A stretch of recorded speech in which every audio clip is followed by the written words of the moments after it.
তেল আর ঘি একসাথে দিয়ে বসিয়ে দিলাম পোলাওর জন্য। আর 3টা ডিম সিদ্ধ করে নিচ্ছি, ডিম ভুনা করব। একদম সিম্পল রান্নাবান্না, সিম্পল খাওয়া হবে ডিনারে।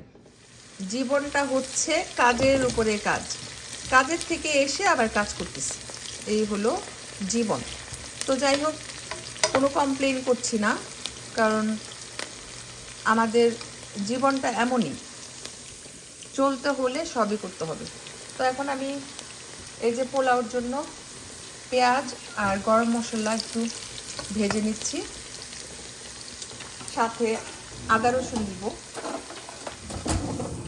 এই যে আদা রসুনটাকে একটু কেটে নিই, আদাটা একটু বেশি হয়ে গেছে, টুকরাটা এত বড় টুকরা লাগবে না। রসুন দিয়ে দিচ্ছি পরিমাণ মতো, এই যে আদা রসুন দিয়ে দিলাম।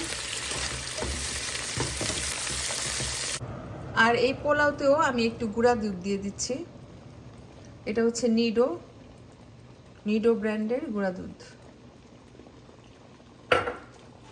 দুধ দিলে নাকি পোলাওয়ের স্বাদ বেড়ে যায়। পোলাওতে লিকুইড দুধও দেওয়া যায় অথবা গুঁড়া দুধও দেওয়া যায়, যার যেটা অ্যাভেলেবেল।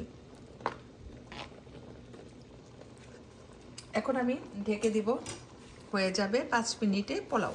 তো এই যে আমি বেশি করে পেঁয়াজ, আদা রসুন, সামান্য হলুদ মরিচ দিয়ে মশলাটাকে ভালো করে কষিয়ে নিচ্ছি, একদম মাখা মাখা স্টাইলে ডিম ভুনা করব।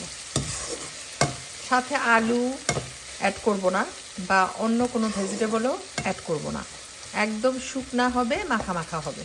তো এভাবে খেতে ভালো লাগে মাঝে মধ্যে পোলাওর সাথে। তো আমার রান্না বান্না কমপ্লিট। কি রান্না করলাম আপনাদের সাথে একটু শেয়ার করি। এই যে দেখেন, গরম গরম সাদা পোলাও আর সাথে হচ্ছে ডিম ভুনা।